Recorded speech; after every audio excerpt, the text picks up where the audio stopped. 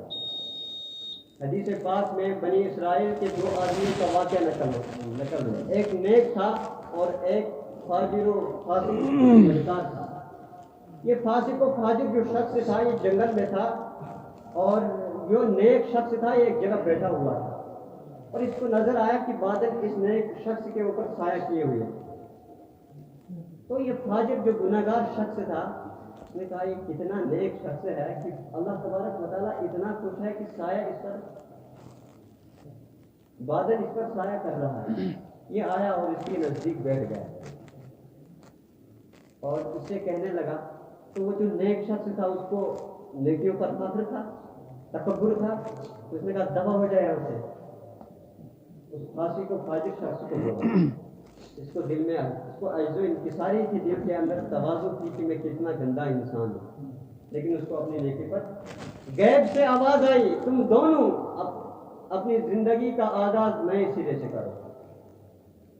نیک آدمی کو کہا، غیبی آواز کے ذریعے اس کو بتا دیا تیری نیکیاں جتنی تھی اس تکبر کی وجہ سے ضائع کر دی گئی، اس فخر کی وجہ سے ضائع کر دی گئی۔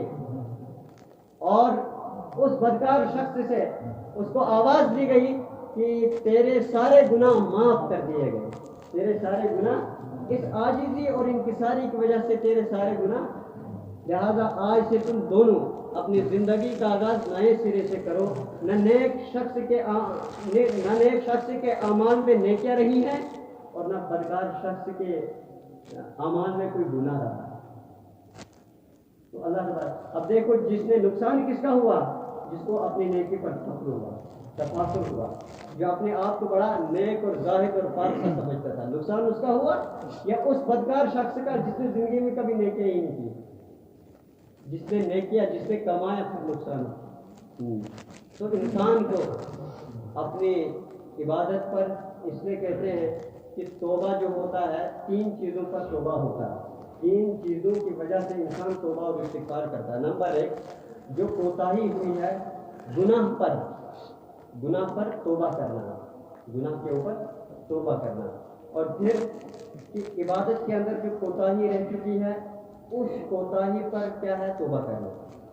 اور پھر تیسری جو ہے توبہ ہے وہ ہے کہ استغفار سے بھی استغفار کرنا، یعنی توبہ سے بھی توبہ، کہ اللہ تبارک و تعالیٰ جس طرح مجھے استغفار کرنا تھا، توبہ کرنا تھا، میں اس طریقے سے نہیں کر پایا، اللہ مجھے معافی۔ اس لیے کہتے ہیں کہ جب نماز پڑھے تو نماز کے بعد پھر ہم استغفر اللہ پڑھتے ہیں۔ وہ کیوں پڑھتے ہیں؟ اس لیے پڑھتے ہیں کہ نماز کا جو حق تھا ہم وہ ادا نہیں کر پائے۔ بہرحال یہ شب برات بہترین رات ہے۔ شب برات کے دن آپ صلی اللہ علیہ وسلم جو ہے شب برات 14 کی رات کو ہوتی ہے، اور 15 جو ہے شعبان کو روزہ رکھا جاتا ہے۔ اللہ کے نبی صلی اللہ علیہ وسلم مہینے میں 3 روزے رکھا کرتے تھے، اور وہ کہتے ہیں کہ جس نے مہینے کے اندر 3 دن کا روزہ رکھا اس کو پورے مہینے روزہ رکھنے کا ثواب ملتا ہے، پورے مہینے۔ اور عموماً حضور صلی اللہ علیہ وسلم ایام بیض کے روزہ رکھا کرتے تھے۔ ایام بیض 13، 14، 15 تاریخ کو ہوتے۔ بیض کا مطلب سفید، ایام ہو گیا دن، تو کیونکہ چاند جو ہوتا ہے وہ پوری روشنی پر ہوتا ہے ان 3 دنوں میں، اس لیے حضور صلی اللہ علیہ وسلم جو ہے اس دن روزہ رکھتے ہیں۔ شعبان کا روزہ اس وجہ سے رکھتے تھے، آپ صلی اللہ علیہ وسلم سے پوچھا گیا کہ 15 شعبان کا روزہ آپ کیوں رکھتے تھے؟ آپ نے فرمایا اس دن اللہ کی بارگاہ میں انسانوں کے اعمال پیش ہوتے ہیں، اور میں یہ چاہتا ہوں جب میرا نام اعمال اللہ کے ہاں پیش ہو جائے تو روزے کی حالت میں پیش ہو۔ اس لیے حضور صلی اللہ علیہ وسلم 15 شعبان سے ہی کمر بستہ ہو جاتے تھے، اور پوری مکمل تیاری کے ساتھ آپ کیا ہے رمضان کا استقبال کیا کرتے تھے۔ اللہ تبارک و تعالیٰ ہمیں پابندی کے ساتھ آنے والے رمضان المبارک کے روزوں کی قدر کرنے کی توفیق عطا فرمائے، توبہ اور استغفار کے ذریعے اپنے گناہوں کو بخشوانے کی توفیق عطا فرمائے، عالم اسلام کے تمام مسلمانوں کی حفاظت فرمائے، جہاں جہاں مسلمان پریشان ہیں سب کی پریشانی کو دور کرے، جہاں جہاں پر دینی مراکز یا دین کے کام، دینی مراکز، دینی مساجد ہے اور جو بھی کام کرتے ہیں اللہ تبارک و تعالیٰ ان کے تمام خدام کی حفاظت فرمائے۔